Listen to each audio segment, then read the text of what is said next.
Whether you keep them in your home or love to see them in theirs, these are the creatures that bring us all together. Reptiles. We're going to be delving into the experiences of reptile lovers from around the block and around the world. This is the Reptile Talk Podcast.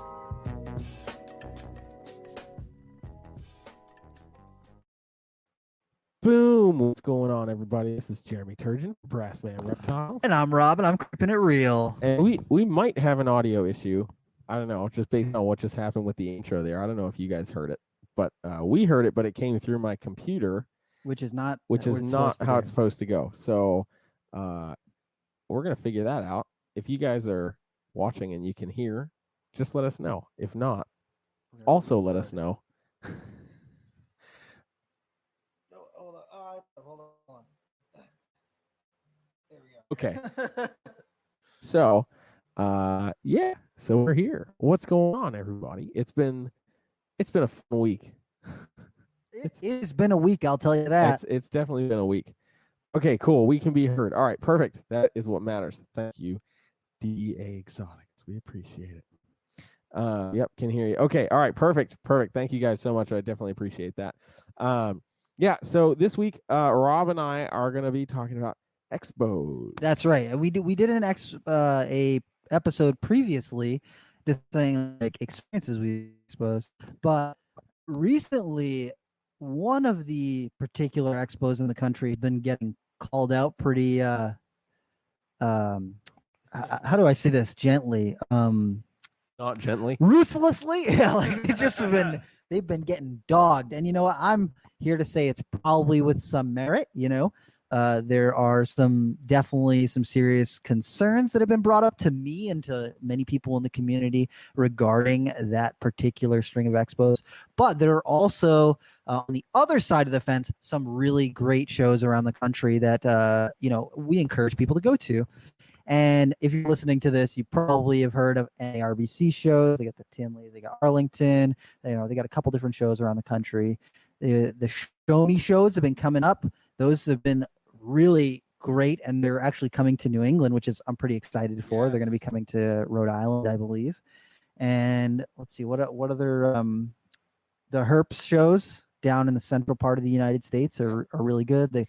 California's got super shows and stuff like that. So yeah, and here's an interesting one that I just learned too. The Mid-Atlantic show, which used to be like the big show like in Maryland, in the Maryland area. Mm-hmm. They're having their first North Carolina show. Oh, I think at the end of this month.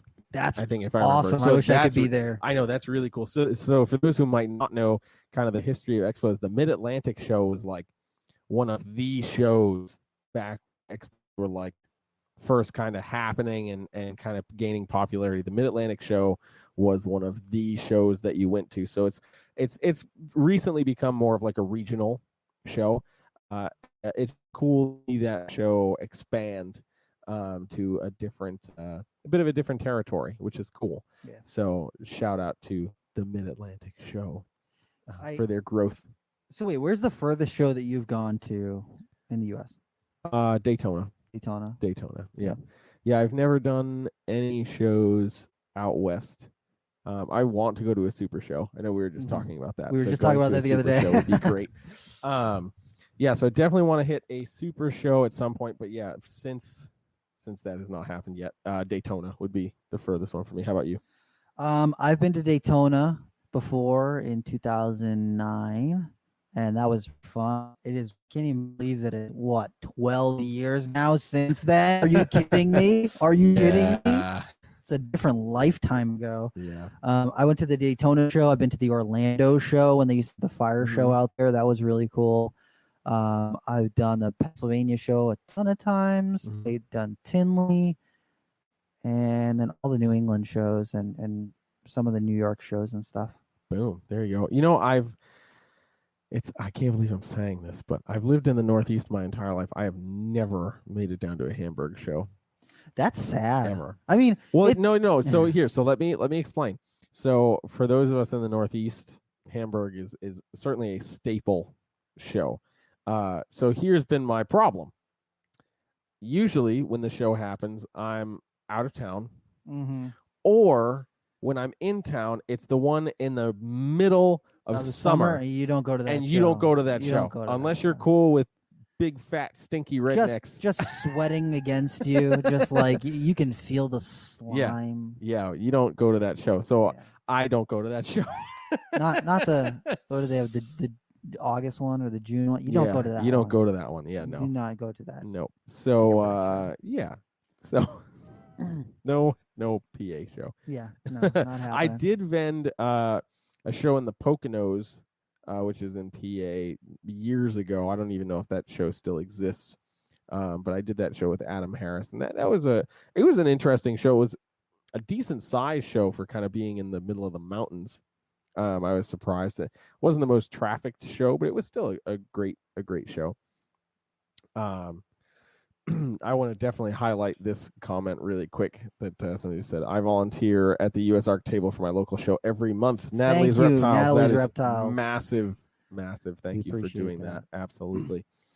So yeah, so there's plenty of shows still gotta go. Yeah. So I mean, I think it's safe to say we'll both be at Daytona. We will. I've already got a room booked up, and Daytona is in the books for me. So if you are going to be at Daytona show, come say hi to us. Say hi to us. Maybe get a Reptile Talk sticker. Yes, maybe. I will try to remember to bring those. Maybe. I'll take them and then I'll just put them in my bag, and that way when I go down there, Perfect. They'll be in my bag because I'll forget to take them out of my bag. That's true. I'll forget to put them somewhere. Rob will forget to take them out of somewhere. Yeah, so it all works out. It'll be there. So I'm super pumped for that because it's been a minute since. It feels like everyone who used to go to Tinley has been amped up to go to Daytona this year, and I think it's gonna get crazy. Just people are ready to get out and socialize, and Daytona is such a huge expo for meeting people. That's the place that I met Tracy Barker and got to talk to her about blood pythons a little bit. Got to meet people like Mark Kirkpatrick there. Last time I went, Keith McKee, had a table down there. Last time I went, Brian Barczyk had a table there. Oh wow! I got a picture from back then. He's got no tattoos. He's a different person. He's a totally different person. Yeah, when I was in Daytona, I think that was 2014 when I was there, and that's when I first met Tom Crutchfield. That was really cool. Tom Crutchfield and Ron Tremper were the two highlights. That's cool. Yeah, that was the two highlights for the show. Actually, I think that was also the first time I met Phil Goss in person. Really? I think I had talked with him a little bit, but it was the first time I had actually met him in person. So Daytona is definitely a great show to get out to. It's a show about ball pythons. It is now, yeah. But as with most shows, but it's cool. You get to hang out with a lot of awesome people. And the last time on a beach, if you get bored of the reptiles, I don't know who. Go to the beach. Mean, I can't get bored with the reptiles. Yeah, but if you get bored of the reptiles or talking to the reptile people, go across the street. Literally walk across the street, go past the hotel, and you are on Daytona Beach. Yeah. It doesn't get much better than that. Doesn't get better than that. No. I mean, I'm not even a crazy beach person, but I still went and hung out on the beach when I went to Daytona. Absolutely. And I'm excited because when I was there in 2014, I was there with some friends who were vending. So I was working a table. So I didn't really I walked around a little bit, but it's different when you're a vendor because you're like, oh, okay, I saw this person's here. I've got to make sure I go see that person and this person. And then that's all I got to do. So this time to go down and just be kind of hanging out. I'm actually pretty excited for that. I get to walk around, and I'm excited to see. I think Steve Tillis might be there. I think. Oh, that'd be awesome. That'd be really awesome. So, I think maybe we can do a podcast episode. That is going to get too wild. I know that the herpetoculture podcast guys are going to be down there, and they're going to podcast inception, dude. Yeah, and then I was just listening to NPR last night, the night before, and they were saying that they might even go down there too. And I'm just saying the podcast. Look, the cool kids table. If we don't get a picture with all those people, and then I think Dominique DeFalco is going to be there too. Heck yeah! The Modern Medusa podcast. That'd be pretty sweet. Hell yeah! Yeah, it's going to be a great time. I'm super excited. It's just an awesome time to be going to these larger shows with, COVID finally kind of on the run. I'm vaccinated. That's all I'm saying. Same. So vaxxed and waxed and ready to relax. Yeah, I'm not waxed that No. out. I did do my eyebrows today, though. Yes, bitch. You know. Went to the gym this morning, too. Shit. Amazing. Damn. Good times. Yeah. But yeah, so it's really awesome that that the world is kind of resetting itself, getting back to some sense of normalcy. I've been I was just down in North Carolina yet again for a show this past weekend, and that was cool. It's nice to be traveling for music again, so I'm pretty excited about that. So now that everything's kind of happening and opening up, I'm pretty grateful for all the wonderful opportunities that are coming up. So I think there's a lot of people that are pretty much on the same page, like, "Whoa, I can finally go outside and do things and So- see people and talk to them without a mask on. Yeah, so I mean, it doesn't really matter in Florida because you can't catch COVID in Florida anyway. Listen here. I mean, that's what I've been told throughout the entire pandemic, is it doesn't really exist in Florida. But no, okay, all right, cool, Rob. Yeah. Hey, so I'm just saying, I'm trying to convince Will Nace to go to Daytona. That would be cool. I could understand why he wouldn't want to go. I mean, yeah, but if But we're gonna be there, I think it'd be pretty cool if he came. yeah, if we're gonna be there, he needs to be there. So Even if he just makes an appearance and shows up, it's like, hey, Yeah. what's up, and then leaves. yeah, and then leaves. Yeah, it would be great for him to drive 7 hours or whatever it is. We don't talk about that. Oh, Don't shout talk out about to that. Will Nace. But yeah, so expos are just great, and I'm super excited to be able to hit the Tinley/Schoenberg show in October. I'll be at that one. I really want to go to that. I haven't Mhm. decided whether or not it's gonna be in the cards for me just yet. Yeah. I want to make it happen, but we'll see. Yeah. We'll see. I am very excited, and also cool thing for Daytona. It's Lucas's birthday. Lucas, who we just had. It's his weekend, his birthday weekend that weekend. Lucas, who we just had on last week. Dang, So, that's cool. Yeah, buddy. So we getting lit. I mean, as lit Oh, as you can get for a for 17-year-old's 17-year-old, yeah. birthday party. We're gonna go see Rated R movie. What's up? He's drinking root beer. Hey, I'm drinking root beer too. Hey, don't knock I'm- the IBC. I'm just saying. I'm drinking all their drinks. Oh man, Greg's Reptile Studio just hit us with our first super chat.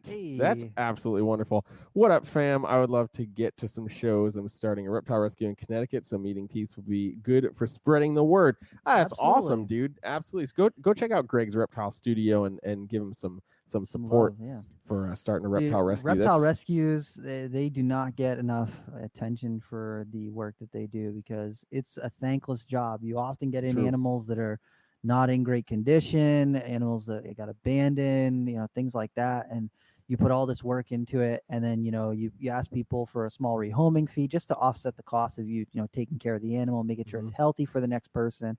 And people are like, well, you're just taking animals and it's like, no, you don't understand. Like reptile rescues end up with a lot of stuff that, red-eared sliders and, Yeah. bearded dragons with metabolic bone disease and all these things. That, Yeah, it's not just like taking an animal in and no, a lot of people whatever. who are like, I want to start a reptile rescue. They're like, I just want to get a bunch of cool animals for free. And it's like, no, Yeah, people no, like that's Greg not what it is. care, and they are taking in just whatever animal comes to them. Absolutely. And That another super super chat chat from Jay from Muller. Jay Muller's in the house. What's up, Jay Muller? Cannot wait Yes. to see her. I know she's coming at the end of this month. The end of this month. Mm. So this reminds me, thank you to Greg and Jay Muller. My channel recently got monetized. Oh, damn. And part of that is thanks to all of you guys who check out the And podcast. tuning in. So you can now send us money for all of the podcast episodes we've already done that you loved so much. No, but if you feel so inclined, feel free to super chat, and we'll have it pop up, and we'll respond to you guys. And I try to watch the comments while we're talking too, but it sometimes gets a little crazy depending on what we're talking about. So, but if you super chat it shows up as this big colorful blob on my side screen here, so I am immediately drawn to that. So thank you guys for that. I definitely appreciate it. So yeah, expos, we've talked about expos in the past, like we were saying, and the kind of role that they play in the industry. And it's kind of hard to imagine a time where there weren't reptile expos, but it's true. At some point there were no reptile expos, and I would tell you should check out the Checking In podcast, where Brian was kind of talking about the history of reptile expos and what they were like before the mainstream reptile show that we know today, when it was literally like a whole bunch of guys got hotel rooms and you walked around to the different hotel rooms and checked out what people had on display, like on the dresser in the hotel room. It's kind of an interesting part of history compared to where reptile shows are at now. And if you've been to any show like Tinley or Daytona and you see these huge extravagant displays and everything, it's hard to imagine that at some point that didn't really exist. Like, yeah, for it real. was literally some deli cups on the dresser in a hotel room. And it's hard to believe that it wasn't like, oh, I've got these reptile basics clear. It's like, no, there was actual deli cups and Tupperware containers. I remember one of the first expos that I went to was just like actual Tupperware containers from the grocery store that people just poked holes in. Like Chinese food containers. Almost. What was the first expo that you went to? The first expo I ever went to was a White Plains show. Oh wow, that's actually. a big one. Yeah, it was a big one. Bam!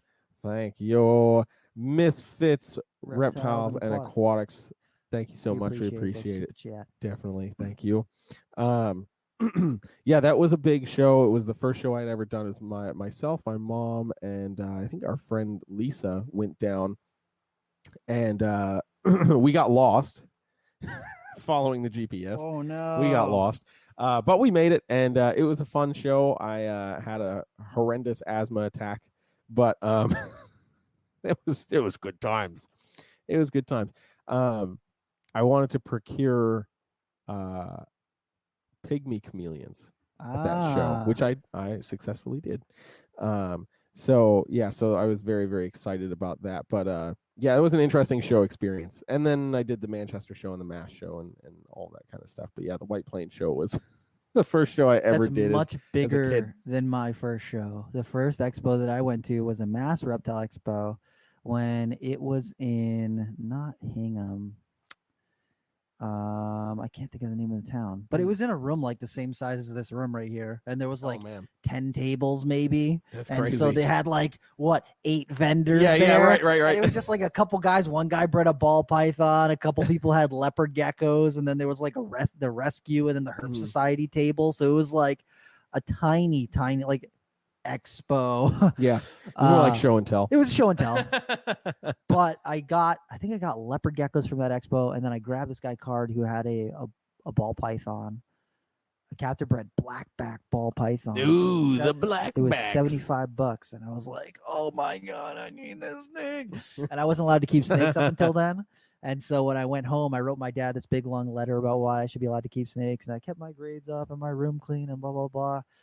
And then my dad was like, you can get a snake. And I was like losing my mind for the next like day and a half. And he was not happy that he said that. But I still have that snake today. He's still alive today. Which is pretty cool. Go. Bam, Jay Muller popped back in. What's up, Jay Muller? Excited to see you guys. Also, thank you for all the amazing things you do. Love you guys. We love you too, Jay Muller. Thank you so much. Thank you for being so amazing. And generous and supportive. We definitely appreciate that. So thank you so much. And then what would you say like your favorite expo that you've been to is? It's got to be Tinley, dude. Like my first Tinley in particular. I don't even remember when it was. It's like 2016, I think, was the first Tinley I had ever done. And that expo was so special to me just because Tinley was always like the ultimate. For reptile shows. Like it was always portrayed as the ultimate reptile show. Unless so I went Germany. Unless you go to Germany. Yeah. So I went with Lenny and his girlfriend Andrea. Yeah. And it was amazing to get the chance to meet people. Now I'll preface it a little bit by saying like I have been at that point in time, quote unquote, out of the game for a little while. With if you know my history and my previous company before Brassman Reptiles was a thing. You kind of understand, like I went underground a little bit. And so this was like the first big show I was doing now that I was like kind of getting myself back in the swing of things. So it was great because I started meeting people who used to watch my old videos. I was finally able to meet some breeders that I had watched for so many years and never really got the chance to ever talk to. And then meeting people like Josh Beatty, who I had talked online with for like literally 10 years and never met the dude. And then finally was able to meet him, and it was like it was just one of the coolest experiences. And Josh and I talked for a while that day, and he was with Mark Petros. Oh yeah. And that was cool to meet and chat with Mark a bit, and just see some of the cool stuff that he had over there. But the thing that I took home from that was from the conversation that Josh and I had was like Tinley is like a biannual family reunion. Yeah. You know, and usually the October show, if you know Tinley or you hear the stories of Tinley, usually the October show is like the show. So that's like the real family reunion show. But that was like by far the most special reptile show I'd ever been to. How about you? Yeah. The last Tinley that we just did, where I was a guest speaker, that was awesome. That was pretty awesome. Really cool. I never thought that I would be able to do something like that, but hey, it happened. Yeah, dude. That was really cool. You know, getting to meet so many people who've seen me through the Nerd Channel, and then seeing some people that I kind of looked up to. Hey, I'm showcasing it. He's a cheap bastard. He didn't super chat, but no, I'm kidding. Steve Tillis is in the house. What's up, man? Are you going to Thanks Daytona, for popping. dude? Yes. If you missed it earlier, me and Jeremy are both going to be at Daytona in so August. you better be there. You better be there. I'm Oh, just for saying. I need to hug you, man. Just saying. And then thoroughly rinse so we don't cross contaminate anything, because you know Dr. Tillis. I'll hug you before we go to the expo, so I don't touch any reptiles yet. I can't actually. I can't promise that, because as soon as I get off the airplane, I'm usually trying to catch something. So that is true. Having flown with Rob, I know that this is accurate. You're like, we're in Alaska. What are you doing? I'm looking for snakes. Looking for snakes. If that ain't me, though. It's like, dude, they only have salamanders. Salamander's still cool, though. Yeah. But yeah, dude, the last Tinley that we did in 2019, was that? Yeah, it was 2019. Yeah, 2019. Yep. That was really cool for me. Just getting to meet a lot of people, catch up with a few people who I, had like casual acquaintances with, and then like I kind of knew from online, but really get to talk to them and get to see some of the animals that people were producing, and that was just like super cool to me. And every time that I've been to Tinley, I always go to the fall show. I always go to the October one. It's always been really special for me, regardless of whether or not I'll be I was vending or doing whatever. Yeah. Steve said he might be there, or he will be there. We might have to carve out a day to come see that purple Borneo. So listen, Steve. It ain't nothing but a thing, It ain't nothing but a thing, Go and tell him. Yeah. Yep. Soldier boy. That was probably my favorite. And then the first time that I did White Plains Expo, or that I went to the White Plains Expo, was super special to me. I just remember just being in awe of the size of it and the variety that was there. And I was young. I was like maybe, trying to think of how old I was, like maybe 12 or 13 years old. I'd only been keeping reptiles for a while, but like keeping reptiles for a while. Yeah. But I was subscribed to Reptiles magazine in 96, like the year after it came out. Like when I was in first grade, I was subscribed to Reptiles magazine and reading articles in Reptiles magazine because that's what I was interested in. Fucking overachiever. I know. There's something wrong with me. I'm not at liberty to say what it is. We still love you. Yeah.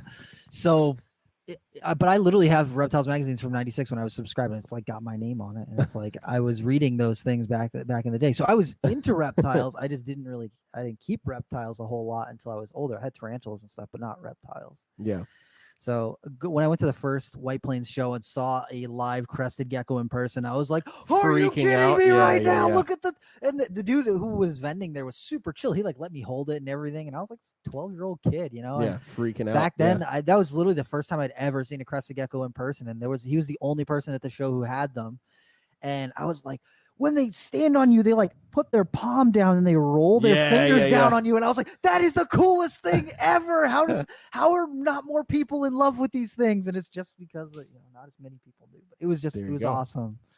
There you go. Misfits chimed back in with a super chat. Thank you, Misfits. With the new channel monetization, do you plan to do subscription as well? Just Time. curious. Everything is due to time. Yeah, it's Time constraints right now. I got the email from YouTube about doing channel subscriptions and stuff, or channel memberships, whatever the hell it's called. It's something that I need to look into to try to do. My biggest thing is this is the most consistent content that I put out, and while it's awesome and I love you guys for supporting it and all that, I also want to be able to make sure I have time to put out videos and video content, and that's quite challenging. I'm also horrible at editing videos, so after having Donnie do some of the edits for me for my first few videos, I want to make sure that I get like some good Nice quality quality edits done. So I have to reach out to a buddy of mine who's a video editor and see if he can do some stuff with me, and we'll work that out. So potentially at some point I might kind of have it available, but I want to make sure that I can give you guys some really good content. So in the meantime, the most consistent thing will of course be the podcast, and I appreciate everybody that supports it, and all of you guys that come hang out with us every week. I appreciate it, sometimes multiple times a week. Yeah, I appreciate it too. Yeah. So yeah, and we've got some cool stuff coming. I don't want to give too many secrets away, but we're hoping to talk with Garrick DeMeyer pretty soon for Royal Constrictor Design. I'm so pumped about that, dude. Yeah, absolutely. I was just watching some of his videos today, and it was just getting me kind of amped up because he's always had some really cool stuff. So yeah, so I just want to make sure that I'm able to provide you guys with as much cool content as possible, because you guys are literally out here helping support our addiction. So but definitely appreciate it. Craig's Reptile Studio just jumped back in, and I know Rob really likes the high black jungle stuff, so I figured I would highlight that really quick. This chat is super, but not that super. Did you get your high black jungle from Scott?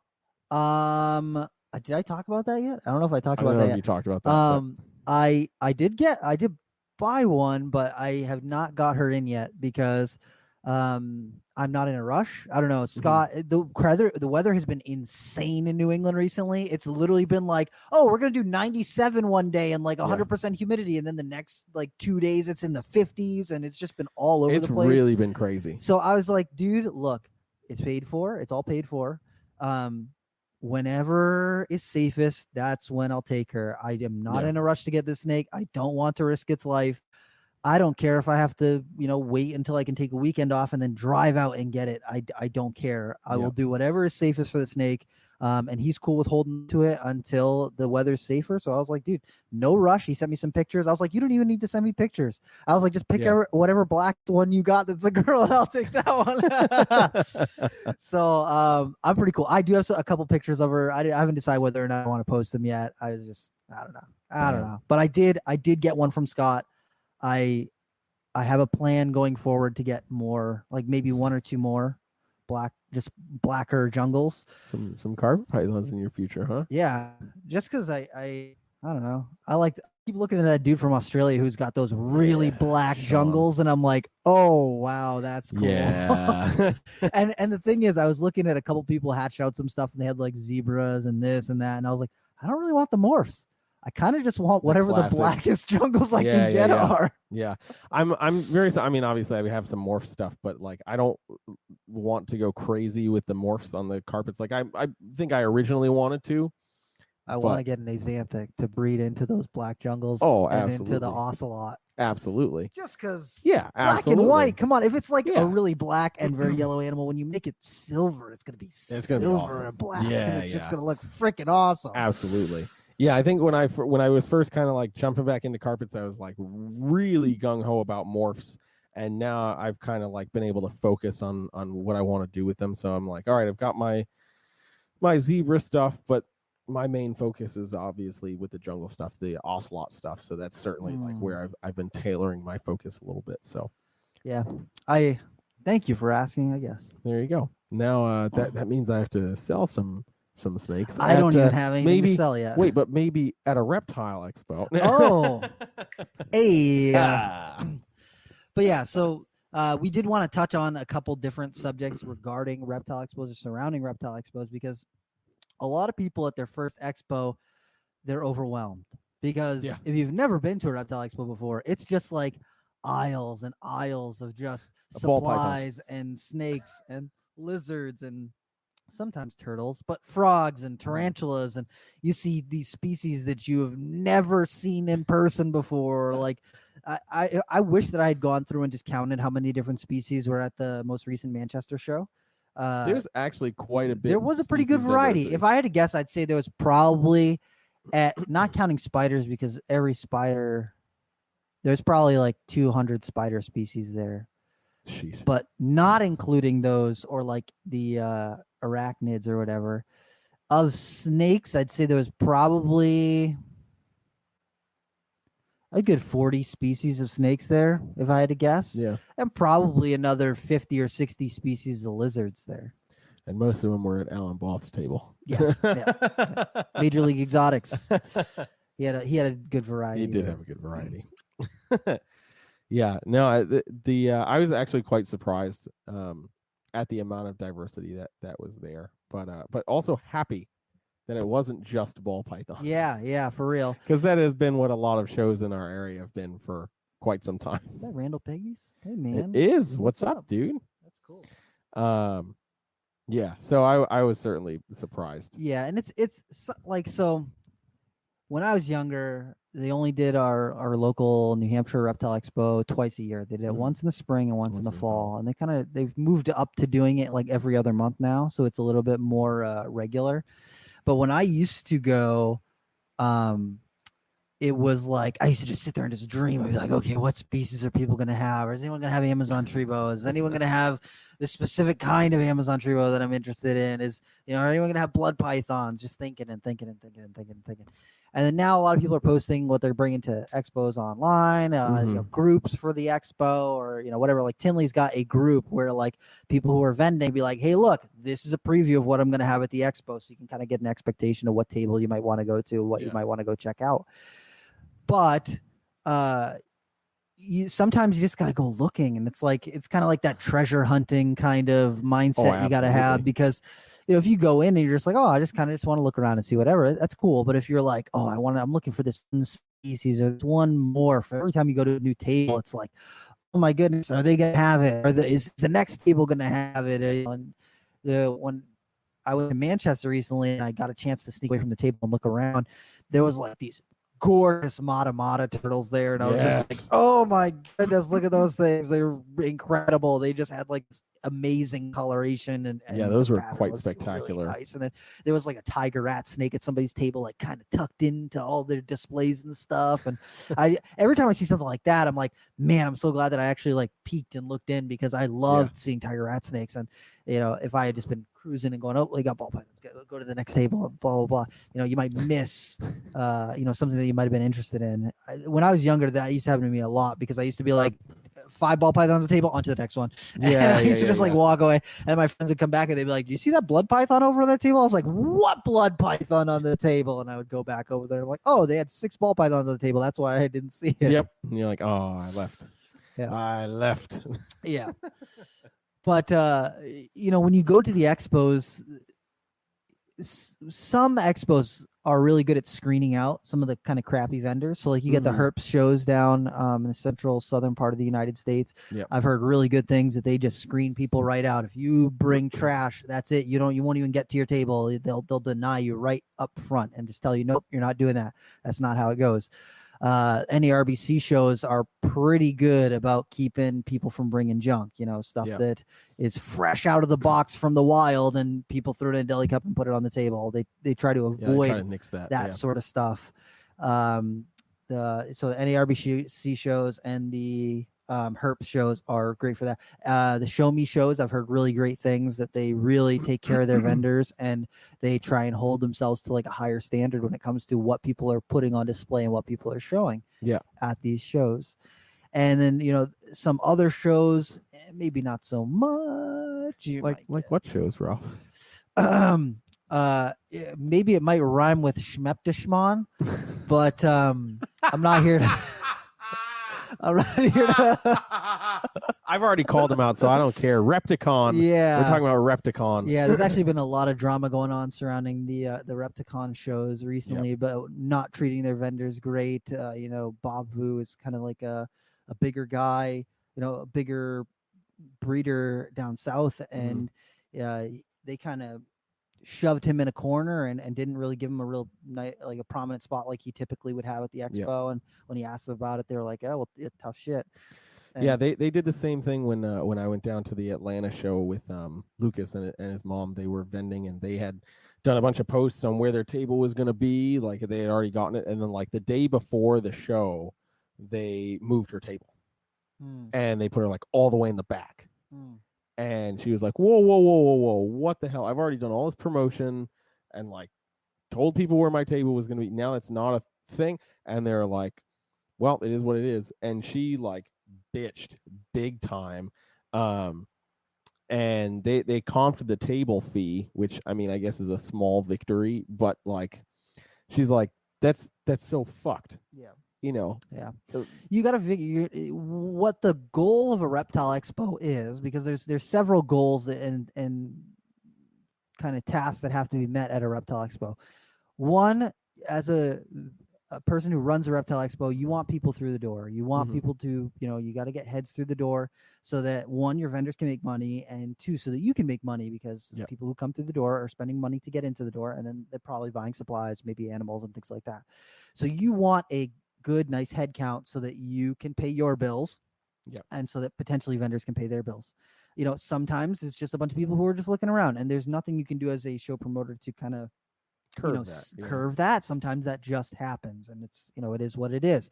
With the more frequency of reptile expos, I see that way more. When I used to go when our shows up here used to be twice a year, people would save up their money for 6 months and then go to the reptile expo and buy stuff, because that was their one opportunity to get feeders, to get supplies, to get that new snake that they were looking for. And with the birth of the internet and people buying stuff online, and I'll just meet up with someone, contact them off the internet or whatever. I'll contact them on Facebook and just meet up with them.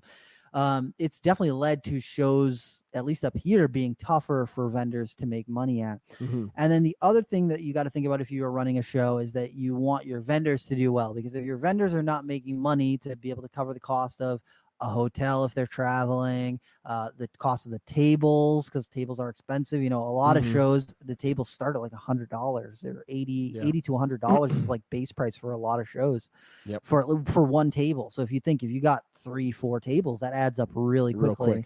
And if you only sell one snake for $300 and you paid for a hotel room and 4 tables and this and that, after the walk of shame. Yeah, you do that twice and you're like, I don't want to do reptile expos anymore because it's not worth it to me. I can stay at home and I'll sell them online.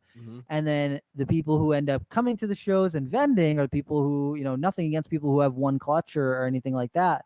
But as the people who have more variety are like, look, it's not worth it for me to come. You're getting more people who are just doing like a couple things here and a couple things there. And then that makes it so that the people who are walking through the door are not able to see as much variety. And it makes it less interesting for the average person to just come to the expo, because if they just see, oh, well, this person did 1 clutch of ball pythons, that person did a clutch of ball pythons, this person did 2 breedings of leopard geckos, and that's all they see at the expo. It makes it less interesting for people.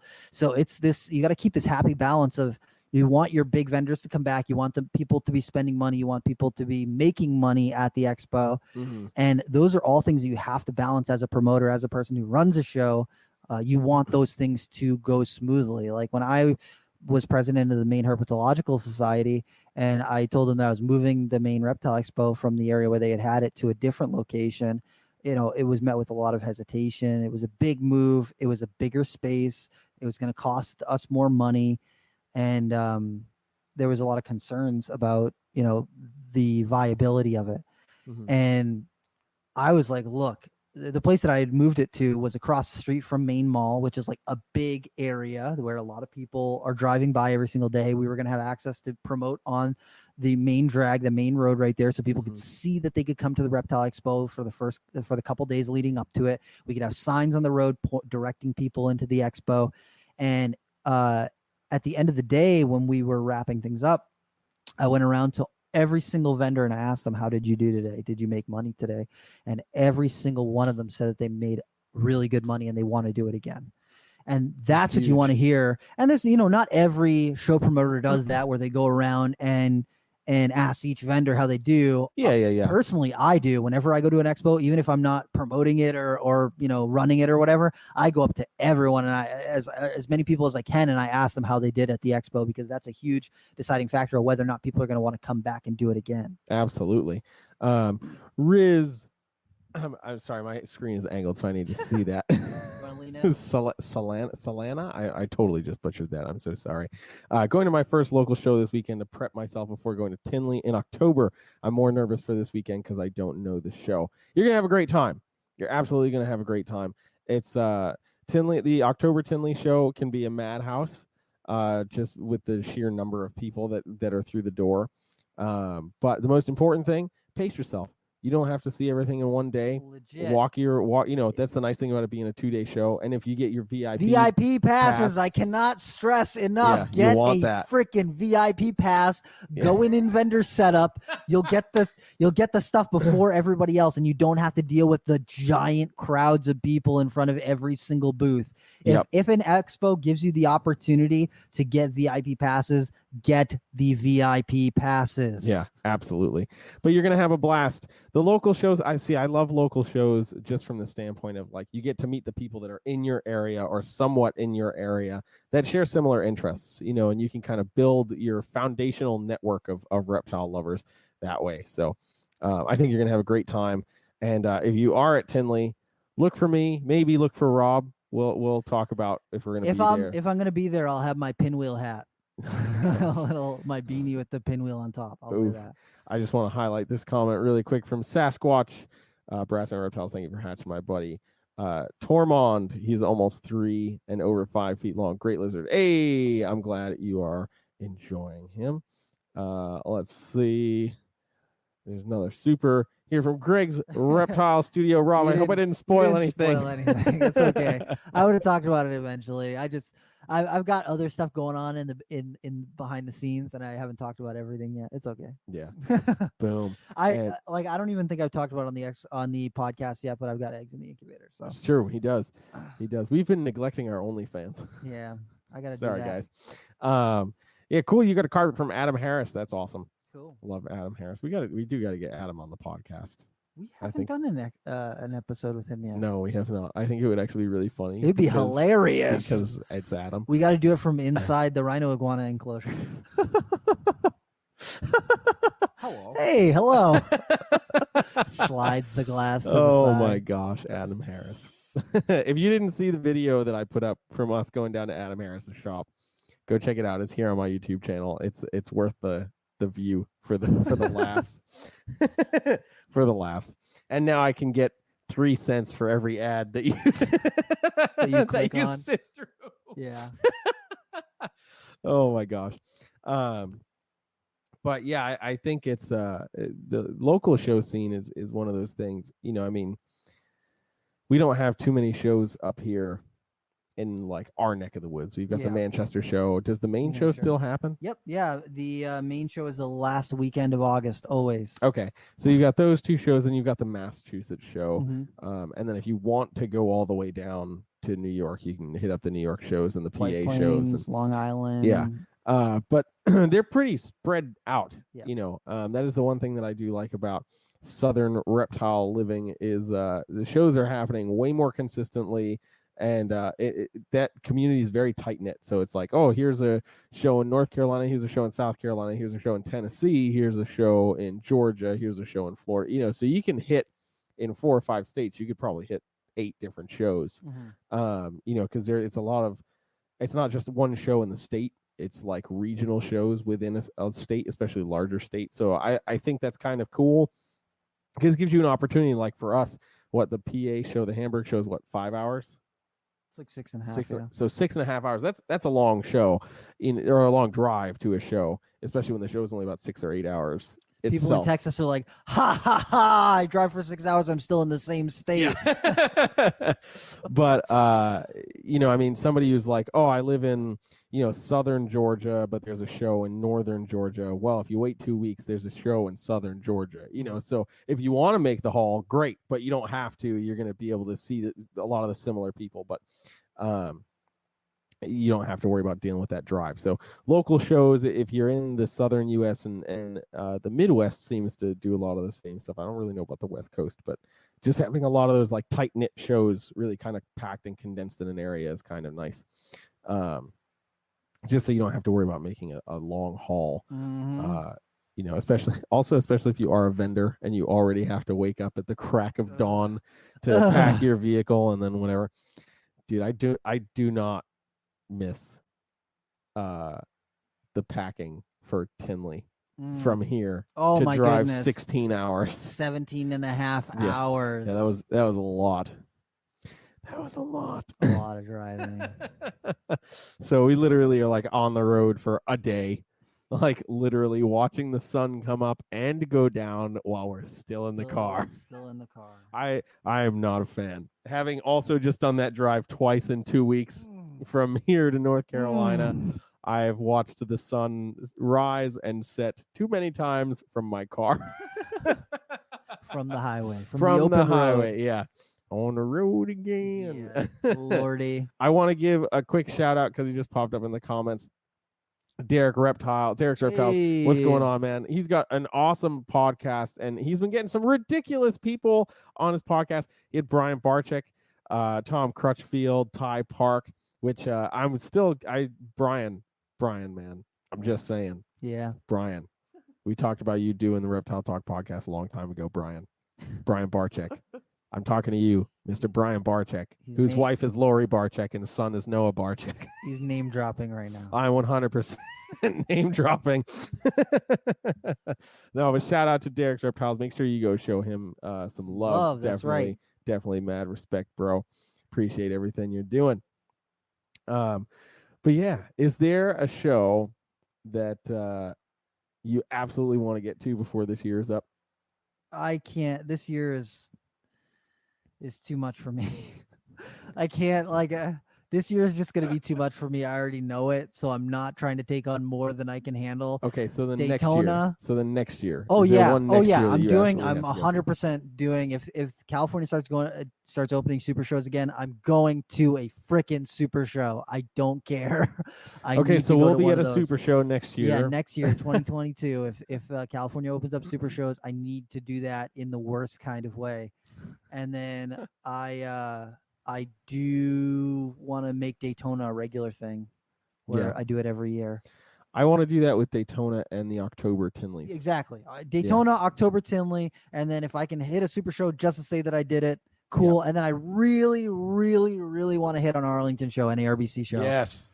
I was so bummed with the amount of people who were asking us if we were doing the Arlington show. Yeah. I was so bummed that we couldn't actually do it. Yeah. Just because it sounded like it was such a great time. It looked like it was such a great time.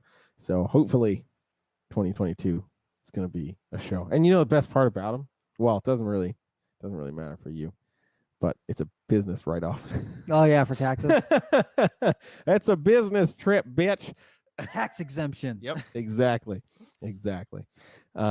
Yeah, I was at when when I was teaching and performing full time, I would we'd go out to eat or whatever, and I would be like, quick, somebody say something musical, something about music. And they're all like, why? I'm like, so I can write this thing off. I just need to feel good about my life that I'm doing it. So I'll do the same thing with reptile related things. Like, is this a reptile show? Are we going out to a reptile show? Before I book this trip, is this a reptile show? Okay, perfect. Bam, stamped it. Tax exempt. The joys of owning a business. Oh my goodness. Rob's like, I just breed a couple snakes. Yeah, literally. Man. Oh boy. Rob, I got this collection that's about to be built in North Carolina that needs your attention. Yeah. Can you come run this collection for me, Rob? Oh my goodness.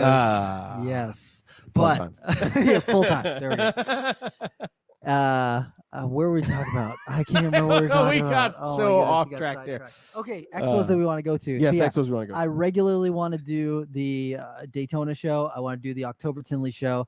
I would like to do March, but if March doesn't happen, I go to Tinley for the people and for the reptiles, which is why the March show is like because everyone hasn't hatched any of their stuff out. So you like get the stragglers from last season, the babies that didn't sell from last season, or maybe a holdback that someone was like, maybe I'll sell it, maybe I won't. Yeah. And then it's less variety as far as the snakes go. It's still cool to see people, but the reptiles are still what gets my blood going. So absolutely, the October show is just better for me. It's just better in my opinion. Everyone's got their babies hatched out. Stuff is eating, stuff's for sale, and everything. So I definitely am looking forward to that. And then, like I said, this year I don't know if it's going to happen. Next year I plan on doing more stuff more regularly, traveling a little bit more regularly, doing a little bit more field herping. So that's on the docket for next year. Hell yeah, man! I'm so with that. I definitely want to be able to travel more for reptile related things. I've been lucky to be able to do so much traveling for music, especially during the pandemic. But I'm looking forward to actually being able to travel to shows, see people that I haven't seen in a couple of years, just because it's work has been crazy and and then that pandemic that we went through. The pandemic. Pandemic. That's it. But yeah, so I'm definitely very excited about that. Rob, is there? I think we have to talk about this because we did it once before. What's one of your worst Reptile Expo experiences as a vendor? As a vendor, yeah. I don't know. Like the one that always sticks out as my mind as like it wasn't like bad. It was just stupid. Is that I was vending with Jason Chapman from up in Maine, and we had like blood pythons and Brazilian rainbow boas and like a bunch of different stuff on our table, like a good variety of stuff. We were a small shop, but we like to have a good variety of stuff. Yeah.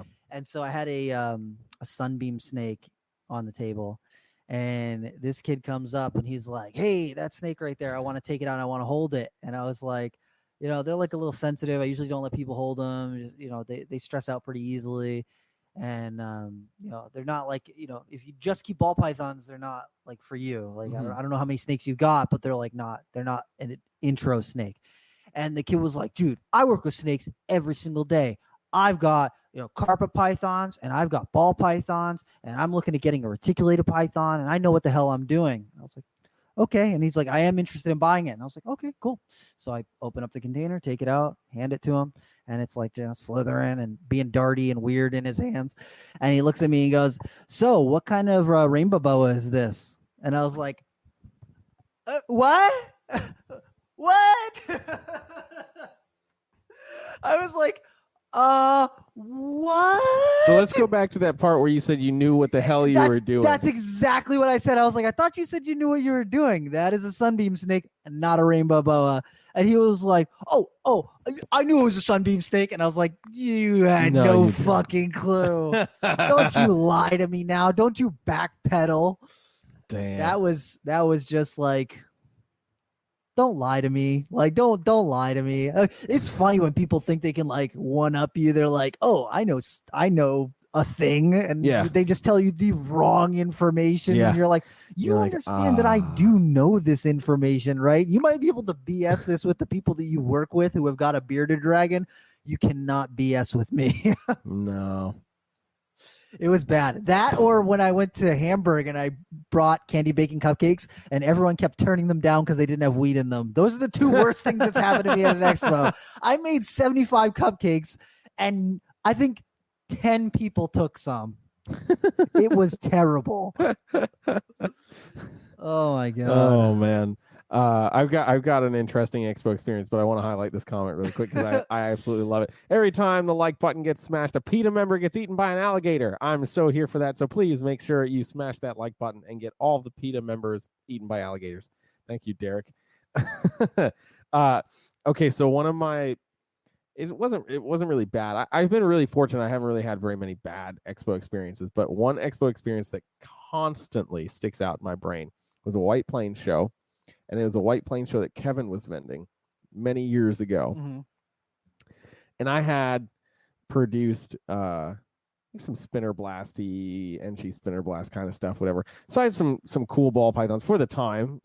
That was when they were still between $300 and $500 for those morphs. So it was like ooh.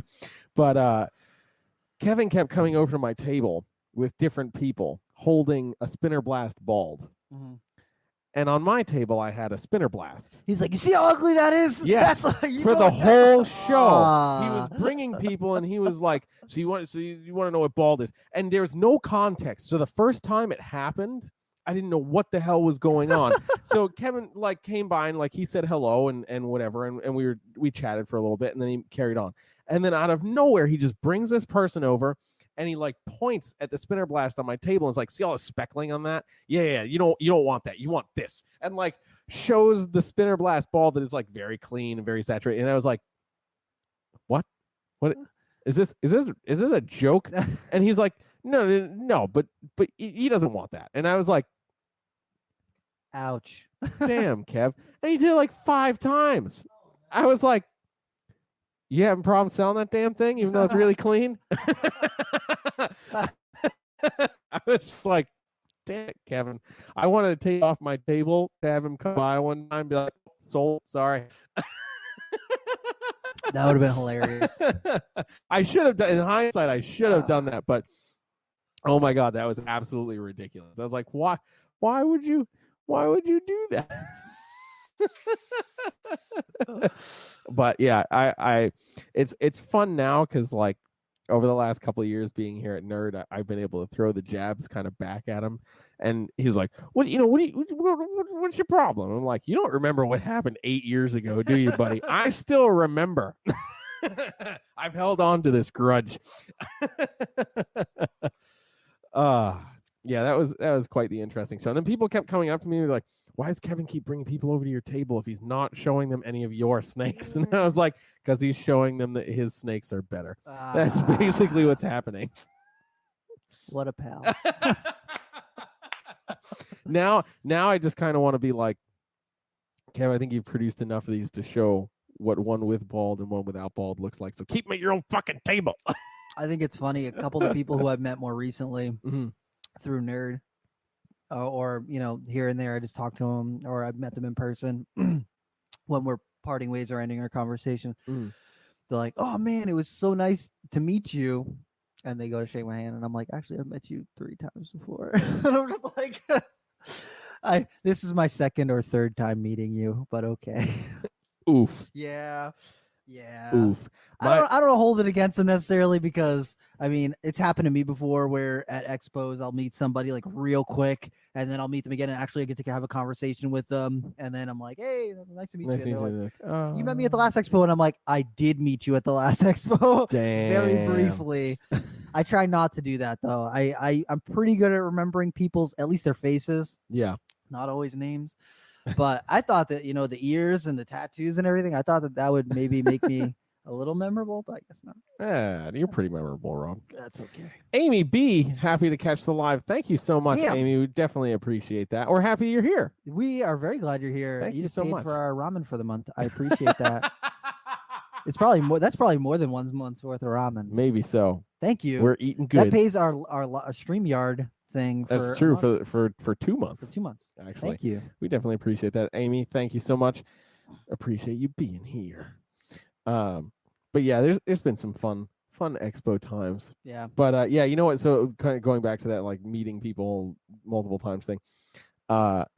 With the number of people that I communicate with just on a day-to-day basis, I am horrible at names and faces. Unless I'm seeing you or talking to you very consistently, it takes forever for everything to register in my brain. And I tell people all the time, look, I'm horrible at names. It will take me a while to remember you. I tell it to my students all the time because my high school band director would memorize all the students' names. And there were hundreds of students in the band. Yeah, and I had a couple teachers like that. I remember my senior year when I was the band president or whatever, and I'm going to all of the classes meeting. I'm like, don't expect me to do what he does. Yeah, don't. It's not happening. That's not happening. So yeah, so I tell people I'm so sorry if I forget your name. I'm horrible with names, whatever.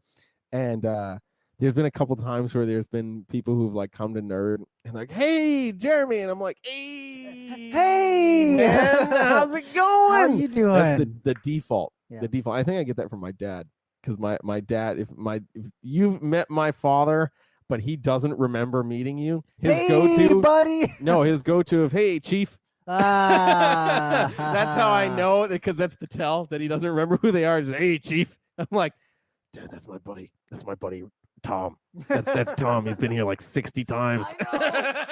Dude. Love you, Dad. Yeah, my dad does that too. Yeah. I'm like, I've been dating this person for 3 years, and he's like, it's nice to meet you. I'm like, oh, it's my so good. gosh. So good. Man. I want to look at this comment. We can kind of, I guess, maybe close on this because we're about that hour mark. Do you guys know why women are rioting in the hobby on social media? I got the gist that a plus size woman got talked down to or something, and not all women in the hobby are pissed. And now all the women in the hobby are pissed. Sorry, I misread that.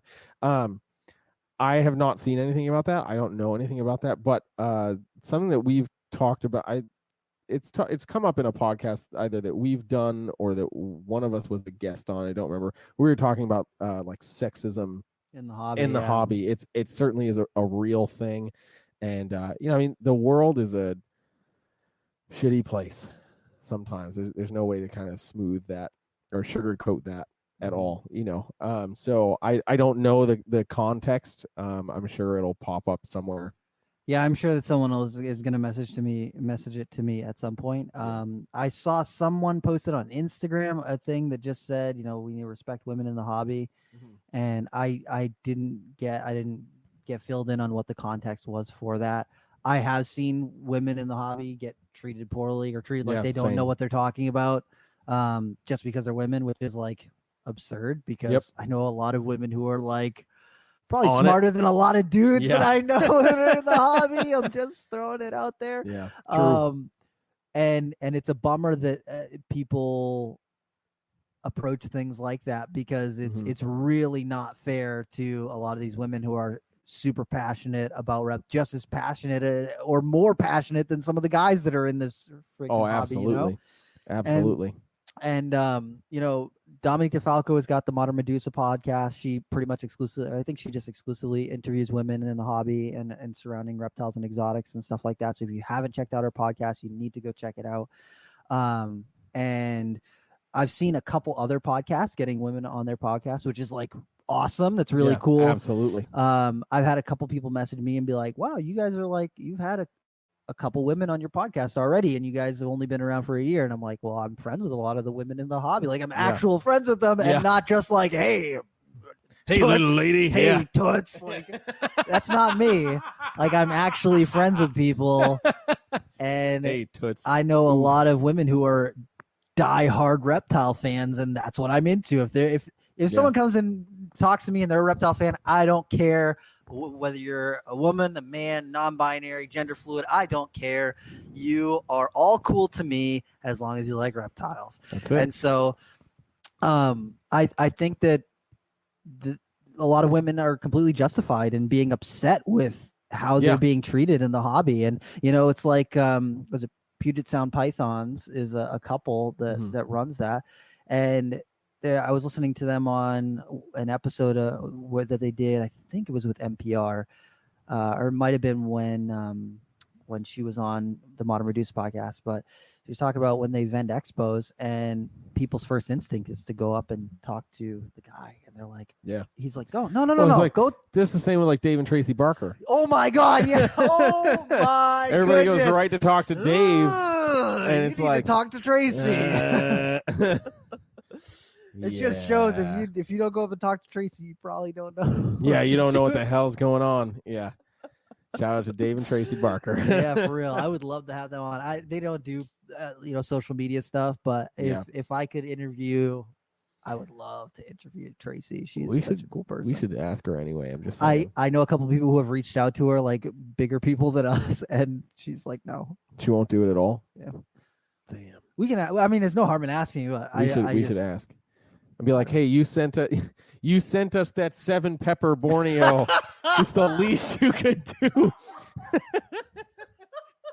is the least you He's could do. so spicy. Listen, He's okay, so spicy. I went to refill his water bowl the other day, Yep. and he gave me the side eye, and I noticed he was going in the shed, so I dumped the water out in the cage just to raise the humidity. Yep. As I'm dumping it, he strikes into the water bowl and Smacks it. splashes Yep. it everywhere. And Hey. I was like, Opa. Borneo things.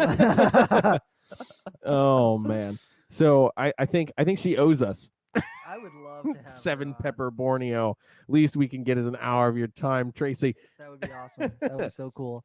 Maybe we can see. But And going yeah. back to that, I think it is. Oh my goodness, I'm totally blanking right now. But there's an all women's reptile keeper Facebook group. So if you are a woman in the reptile hobby, you should join it. I think they've got over 1,000 or they got a lot of members. Hold on, I'm gonna actually look it up because they've got a lot of members in there, like at least 1,000. I thought it was a couple. Absolutely. Thousand, I think the other important thing to kind of take in with this as well as social media, especially this happened over social media, it's just a nasty place, or it can be a really nasty place. So not to say, oh, just don't worry about it because it happened on social media. That's not what I'm saying at all. But what we give energy to, or what we feed into, we energize. So again, not to say that we don't want to pay attention to it, because obviously it is a problem in the industry and we want to continuously bring awareness to that. But we also want to just be like, okay, look, if that person's seriously doing that kind of stuff, like, cut them out. You know what I mean? Like, stop patronizing their business if they are a breeder or whatever. Like, there are ways that you can vote with your dollar. I'm just saying. Exactly. There are ways that you can kind of cut the iceberg a little bit so that they kind of get ostracized. So again, not to say we don't want to talk about it, because that's not what I'm saying at all. But we can certainly just be a little mindful of how much attention we bring this, because there's been plenty of instances, especially over the last year, of random social media nonsense and insanity, and that always gets the attention because it's like, I can't believe this happened. Look at this, and meanwhile, anything that's really positive or wonderful happening in the industry doesn't get the same kind of attention. And it was something that I talked about previously when we talked about USARC months ago, how when the I think it was the Michigan or Illinois ban on educational things popped up, it got more shares in just a couple of hours than the USARC Florida posts had gotten in a week. And the Florida thing was like being voted on like 10 days later or whatever, or just a couple weeks later. And that's one of those things where I'm like, oh my God, we are missing the point on what we want to pay attention to and really energize so that we get as much steam behind it as possible. In some instances, you want to maybe make a push to talk about something that's negative, but then take the next step, which is, okay, well, instead of just bitching, how are you actually going to fix the problem? Is it somebody that we just are like, hey, don't entertain this human being because they're not great at all. Like Rob just said, vote with your dollar. So I think that's an important thing, because we do like to bitch and talk about shitty things, but then all we ever do is bitch, and we don't actually necessarily take action to achieve a certain goal. And that's not just in the industry, that's just kind of like as a whole. So it's definitely important, at least in my eyes, that we take the steps necessary after we make people aware of what's actually going on, that we're actually taking those steps. So if it happened in person and then got talked about later, that's ridiculous, like absolutely ridiculous. And whoever that person is, especially if it happened in person, should get like destroyed. Yeah, it's just ridiculous that we're in 2021 and this sort of stuff is still happening. Mm-hmm. And we need to speak up. Like, people need to just speak up when they see something wrong happening. And it's one thing if a woman steps up and defends herself and everything, but it's also on the guys in the hobby too to you see someone being sexist against a woman or talking down to her like she doesn't know what she's doing, and that this woman, the woman is interrupted. You can't let that shit speak. You gotta speak up. You gotta say something. I've literally been in situations where I've had to be like, hey, look, that is not cool. Like, that's not how this is going down. We're not talking about that sort of stuff. That's just not right. And it is what it is. And if it hurts people's feelings, that's what hey, I'm sorry that they are sick and can't handle people calling them out on their bullshit. Yeah, that's what it is. That's that. Well, Rob, I think this about wraps it up. This Jeremy, one's been a fun one. This has been a pretty interesting one. We've been all over the place. We have been all over the place, and partly thanks to you people for super chatting. Yeah, I definitely appreciate that. I totally forgot that was even an option. So thank you guys so much for your super chats. We definitely appreciate it. It does help keep this thing alive and going, because it does cost us some money to make it happen. So yes, we do definitely appreciate that. But yeah, Jeremy. Yes. What right now in the realm of reptiles has got you excited about reptiles? You know what? I am super excited that my personal breeding season is going quite well. You've got super chocolate hypo? I do. I've got a couple super chocolate hypos that I just cut yesterday, the day before. Some carpet python. Yeah, hatched out some jungles. I've got some bredli getting ready to hatch out at the end of this month. I'm pretty stoked about that. I've got 5 ball python clutches with this clutch that I just cut that are out, with some more on the way. And like I said, the bredli clutch. And compared to last season, that was a mess because I had to move reptiles around the house halfway through the breeding season, so I only produced like 3 clutches in total. This year I think I've got like 12 clutches, so certainly not my best season on my track record, but way better than what it was last year, so I'm going to take that and enjoy it. And I've already hit some pretty cool things for ball pythons, so yeah, I'm excited about that. I'm excited to feel like I'm doing things again. Hell yeah. With this Snicks. Yeah. So Jeremy, if people want to find out more about you, where are they going to do it? So if you want to find out more, you're on the Brassman Reptiles YouTube channel right now. Yeah. So if you want to find out more about what I have going on, obviously right here is the Brassman Reptiles YouTube channel. Thank you guys for checking it out and hanging out. Hopefully I will have more content coming to you guys soon. There's some things that are going on that are going to keep me quite preoccupied over the next couple of months. More details on that coming soon. But in the meantime, I'm super active on my Instagram right now. So go check out my Instagram at Brassman Reptiles. I just posted some pictures of some holdbacks from this year's ball python breedings already. So you can go check that out. It's some cool stuff. But yeah, Instagram has been getting like all of my attention, and my Facebook is connected to my Instagram. So go check out my Instagram at Brassman Reptiles. And of course, again, here on YouTube at Brassman Reptiles. Rob, what about you? Where can people find you? Check me out on Instagram. I just passed 8,000 subscribers on whatever the hell it is, followers on Instagram. That's cool, I guess. You're almost at the point to swipe up. Hey, what am I going to tell people to swipe up on? I could be to the Reptile Talk podcast. Yes, I'll do that. Duh. Okay. That's a goal. I got that. Okay. I'll look forward to it now. See, there you go. It's crazy because I really haven't been posting too much on there. I just post on my story. I like to post memes on my story. And so I've mostly been posting on my story. I really haven't been posting anything on my account for the last couple of days, but I still have been jumping up. Like I got 100 subscribers over the last week or something. And I really haven't, I posted one picture of a snake. And I was like, what the hell is going on right now? What is going on right now? Dude, so I'll throw this out there. So I did one of the clutches that I had recently hatched was a pin EMG clown that I bred to a pied. And so it's just a whole bunch of double het clown pied stuff. But I have a pin EMG double het clown pied that hatched. And so I did a little YouTube live discussing the difference between just a pin double het and a pin EMG double het and what that looks like. And it's closing in on 20,000 views right now, which I was not expecting at all. I figured like 200 people are going to watch this and whatever. And it has far surpassed that. It's closing in on 20,000 views and 800 likes. or whatever. Yeah, so I'm actually very excited about that. So if you want to learn about the EMG gene in ball pythons, go check out my Instagram. Hey. So yeah, I'm on Instagram, Rob's Creeping It Real. Don't add me on Facebook. And I don't know what other. I don't really use. Oh, I've got a TikTok. I haven't posted anything on TikTok. Instagram's the only thing I'm really doing a lot of right now. It's just Instagram. Fair enough. Check me out Boom. on Instagram, Rob's Creeping It Real, and we'll see you next time.